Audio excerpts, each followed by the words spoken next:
একটা বয়সের পর ভাই বোনের আর সেই মিষ্টি সম্পর্কটা থাকে না। ভাই বোনের সম্পর্কের ভিতরে চলে আসে স্বার্থ, মান অভিমান, অর্থ সম্পদ, জমি জমা অনেক কিছু। আর এরপর একটা পর্যায়ের পর মেয়েরা বাবার বাড়ি যাওয়াও ছেড়ে দেয়। কিন্তু এই কথাটা সবার বেলায় সত্যি না। আজ দুপুরে দেখেন আমার কাছে একটা সেই বরিশাল থেকে পার্সেল এসেছে। ও আচ্ছা, আমার হোম ডিস্ট্রিক্ট বরিশাল, তাই বললাম বরিশাল থেকে পার্সেল এসেছে। আমার ভাই নিজ হাতে একটা আম গাছে লাগিয়েছে। সেই আম গাছে 30 থেকে 35টা আম হয়েছে। আমি যেহেতু বাসায় যেতে পারছি না, তাই আমার ভাই আমাকে দেখে এই আম তো খাওয়ার প্রশ্নই ওঠে না। তাই আমার জন্য আমার ভাই 10টা আম পাঠিয়ে দিয়েছে। আলহামদুলিল্লাহ, আল্লাহ আমাকে সেই তৌফিক দিয়েছে যে আমি হাজার হাজার টাকার আম কিনে খেতে পারি।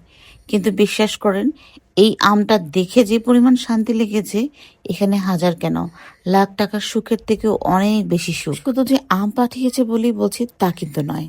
আমার ছোট বাচ্চাটার জন্য দেশি যত মাছ মাংস সবই কিন্তু সে পাঠিয়ে দেয়।